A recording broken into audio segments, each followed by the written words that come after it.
Derail was his nickname. Those are all of his friends that miss him and have come back to this spot. And what about him? Yeah, this one has been here particularly since the incident happened. This one has been here since the original picture was taken, and since then you can notice that the person's come back a couple times. We're not the only ones that have come back to remember him. And Lily Speed Namox and her mother Tracy Speed stand where Dale Culver died while being taken in police custody in 2017.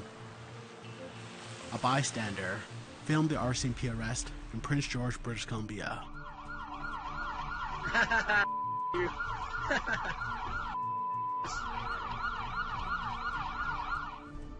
I hope for justice. I hope for justice not only just for my dad, but for all the other people that have died in police custody. We will follow the family of Dale Culver in their quest for answers. Did race play a factor in his death? So we don't actually know the cause of death. And Culver isn't the only Indigenous man to die in custody in Prince George. Well, I think the systemic racism in the police force is nothing new to First Nations. So racism in the police, discrimination in policing is not just the structures, it's not just individual bad apples, it's individual people, it is the culture that doesn't hold those people accountable and rewards people for keeping your mouth shut and for moving forward as normal.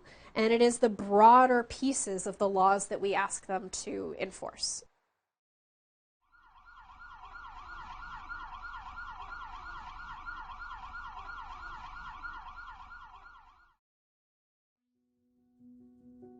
I grew up in Prince George, born and raised. I've lived in the apartment that I live in now since I was 3 years old. Lily Speed Namox is like many other teenagers across Canada. She recently graduated high school. She's Wet'suwet'en, a BC First Nation whose people stretch along the rivers of the north. I grew up mostly with my mom. My dad was definitely, I still got to see him all the time as much as he could. We would go to Fort George Park or something like that. Like there was these two big stumps that I remember at Fort George Park. It was like, one was like this high and then the other one went up like another 2, 3, 4 feet or something like that. And I could never get onto the stumps at all because I was too short and I was too stumpy myself to be able to get up there. And so he helped me onto the stumps and stuff like that. And then my mom took a picture of us this one day and me and him were up there together and then he got up on the top. Always being happy. He always had a big dumb smile on his face. He always had a big goofy smile no matter what was going on or the situation. He'd be cracking jokes and trying to make people laugh and have that smile on his face again just because he didn't ever like seeing other people in pain or upset or anything like that.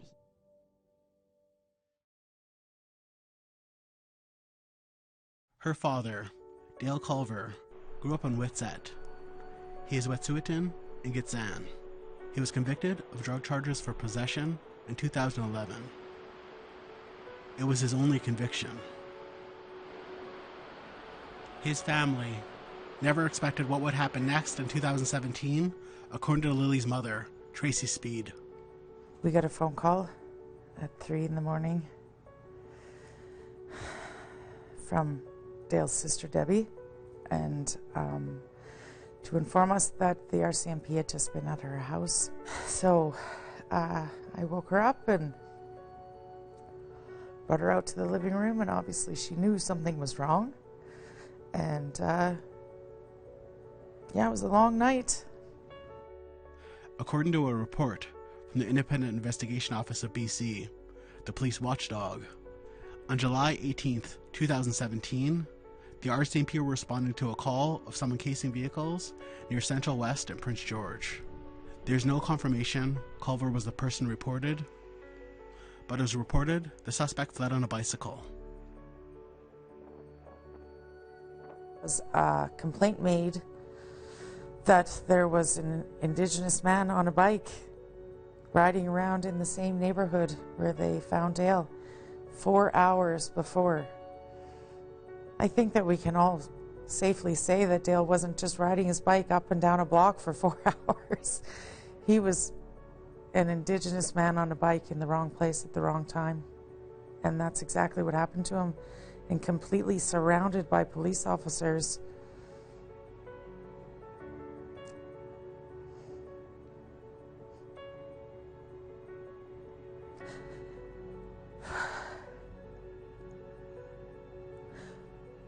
Who saw an Indigenous man on a bike and thought that he was doing something wrong because of the color of his skin. A struggle ensued. Pepper spray was used while multiple officers were apprehending him.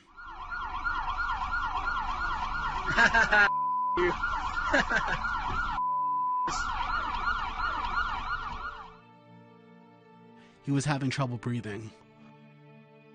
Police called for medical assistance, but Culver was pronounced dead at the scene. We didn't really know what to think or what was happening or what had happened. We just were going on what was said. And I hung up the phone and had to come to terms with the fact that I had to tell my daughter that her dad was gone. And it's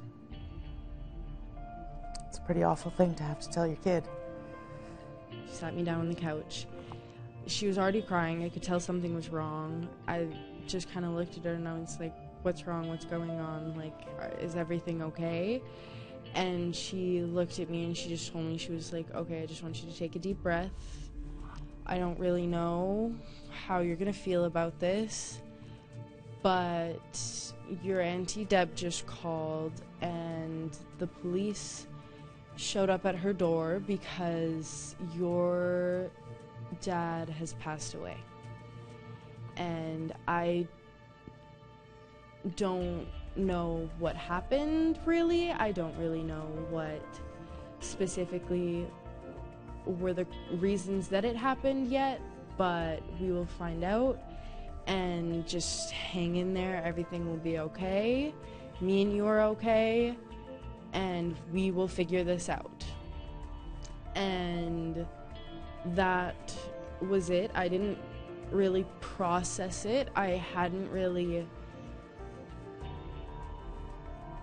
was kind of more so in shock, I guess, at the fact that it had happened, because she just told me that he had died in police custody, that there was nothing that we could do.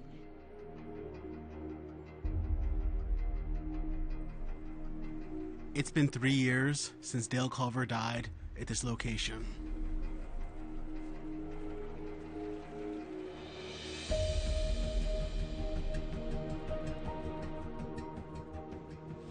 Come here on the anniversary of his death every year. Just say a little prayer, light a candle. Even just for us, but for other people that love and miss him. Culver's family is still searching for answers. How exactly did Dale die? And who were the officers involved? Coming up after the break, we will talk to BC Assembly of First Nation Regional Chief Terry T.G.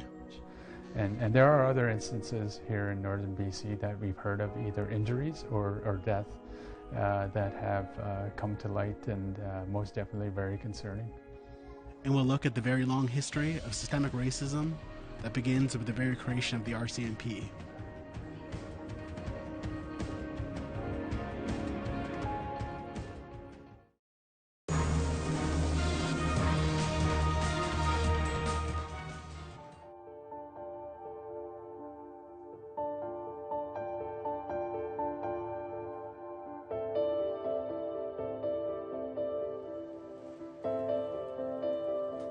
Terry T.G.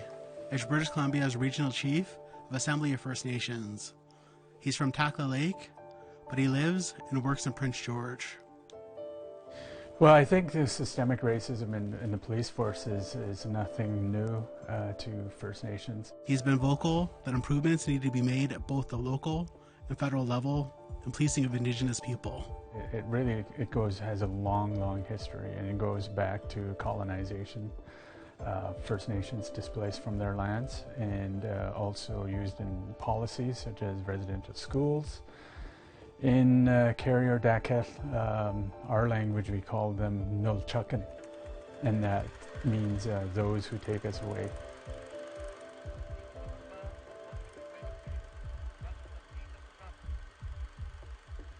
The RCMP was created in 1873. At the time, they were called the Northwest Mounted Police, a paramilitary group, formed to help the Dominion of Canada expand westward. So that meant that early police forces were involved with the pass system, which kept Indigenous people on reserve.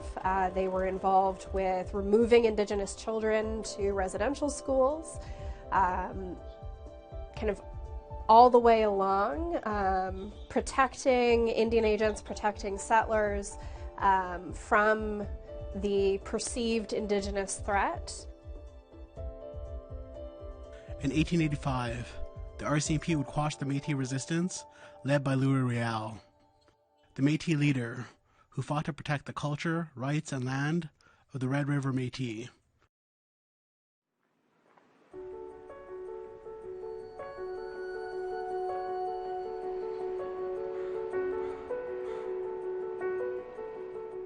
It is a history that Carly Teye knows well.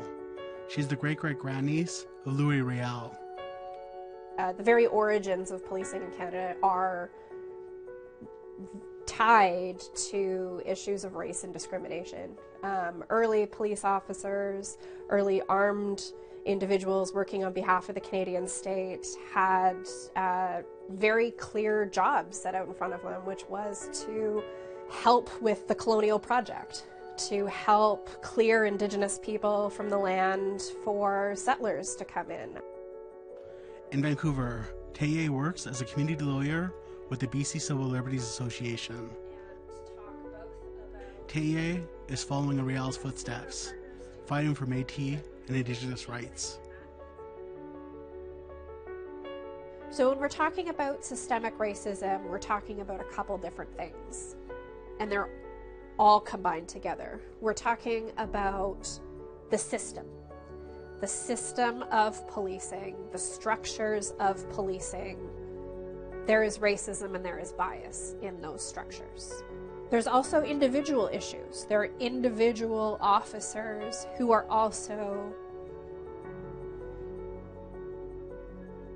exercising discretion, so that's decision making, in a moment-to-moment basis, and racism operates there as well. We see it to this day, the issue of how colonial policies has really entrenched itself in terms of racism within the police force, and we're seeing it in general in society, but in particular with the police force, we're seeing high incarceration rates, profiling of Indigenous peoples, which really lends itself to really a stereotypical, I suppose, view of Indigenous peoples and racism towards Indigenous peoples. APTN has covered these issues for years. And a young man walking on the field was quickly approached by police. Witnesses say he put his hands in the air and was unarmed. In this exclusive video, you can hear the gunshots. Several Yukon women's groups are in the town of Watson Lake this week to witness the code of conduct hearing of 2 RCMP officers who were acquitted of sexual assault by the Territory Supreme Court in 2010. We encounter racism every single day. Some of the worst racists carry a gun, and they carry a badge authorized by you, Commissioner Paulson, to do the work. We need you to confront racism in the ranks. I hear what you say. I understand that there are racists in my police force. I don't want them to be in my police force. That was former RCMP Commissioner Bob Paulson in 2015. Here in Prince George alone, there have been 3 deaths in custody of Indigenous men within 3 years. but it goes back even farther. With Indigenous peoples who've died within police custody, we could go back to as far back as 2003 with Clayton Wiley, a Métis man who was arrested locally and brought into custody and succumbed to his injuries. Clayton Wiley's family still believe the RCMP are responsible for his death, even after a report released yesterday that affirms a coroner's ruling that Wiley died of heart failure due to cocaine overdose. Nearly a decade after Wiley's death, his family released footage of the events at the RCMP detachment. Surveillance showed Clayton Wiley hogtied and pepper sprayed and tasered multiple times and dragged from the police vehicle through the detachment. An RCMP report found no wrongdoing. However, the CPC slammed the RCMP officers at the detachment, calling the dual use of tasers excessive. The CPC, the Commission for Public Complaints Against the RCMP, found multiple violations. RCMP Commissioner Bob Paulson agreed with most of the findings of the report, but stated actions of the officers did not contribute to the death of Mr. Wiley, and said the time limitation in the Police Act had expired for disciplinary action.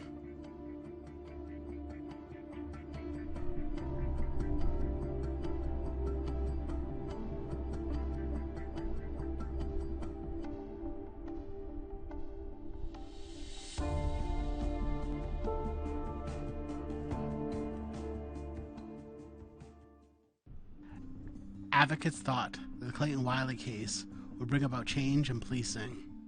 But in 2020, Chief TG had family members die in custody. For him, it's not politics, it's personal. More recently, in April of this year, a relative of mine, a cousin of mine, succumbed to his injuries while in jail, Everett Patrick. And more recently, in October 2020 of this year, my cousin's son, Chad George, also succumbed to injuries and died in custody in Prince George. According to an Independent Investigation Office of BC report, Everett Patrick was taken to the hospital after a multiple-hour standoff with police. He was medically cleared and released back into police custody. Hours later, Patrick was in medical distress in the Prince George detachment and rushed back to the hospital, suffering serious injuries. He died days later. There is an active investigation into the death of Everett Patrick. TG believes the number of deaths of Indigenous people is evidence of a systemic problem. First and foremost, like any Indigenous person, especially ones that are related to me, angry that if you're arrested, you end up dying, and that shouldn't be the case. And it's frustrating to find answers for the family, not just my family, but other family that are related to Dale Culver or Clayton Wiley that are seeking answers of why they've died. But more importantly, I think is a change to the system, that some of those that perpetrated this harm to Indigenous peoples are still out there. The BCCLA sees huge issues in police accountability in this country, from the provincial level to the national oversight body. And we're not alone. The chairperson of the CRCC, so this is the complaint oversight mechanism for the RCMP, has said themselves that they are, in a way, unable to do their own job. CRCC, the civilian oversight body for the RCMP, said that it's taking 17 months for the RCMP to respond to their interim complaint.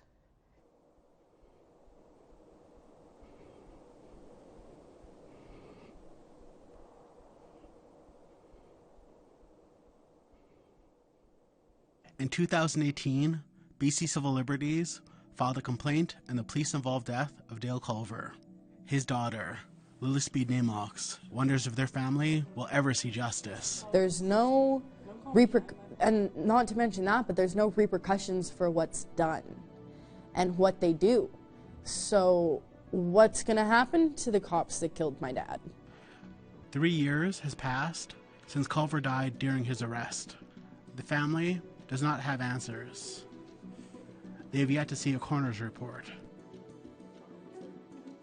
They tell us that it's still part of an ongoing investigation, so we don't actually know the cause of death.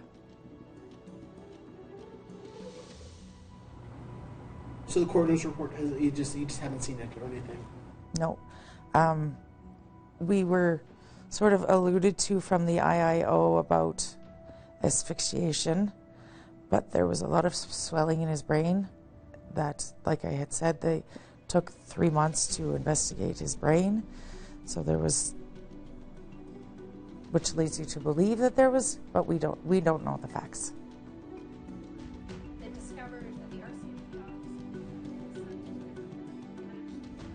RCMP if you go through a complaint process, the outcomes are recommendations often. They don't have any teeth. The forces are not required to implement the solutions.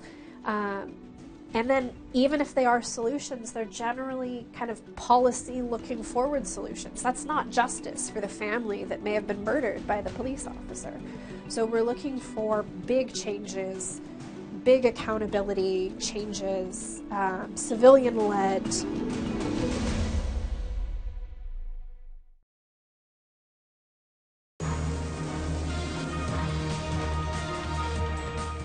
Next week, we'll talk to the family of another Indigenous man who died in custody. 22-year-old Carrier-Sacani man, Chad George, died days after being arrested and held in a Prince George Regional Correctional Facility. And Lily Speed Namox takes part in a Black Lives Matter rally, continuing her quest for answers and accountability. She wants to know what happened to the officers involved in the cases in Prince George, and the RCMP response to the questions about the deaths in custody.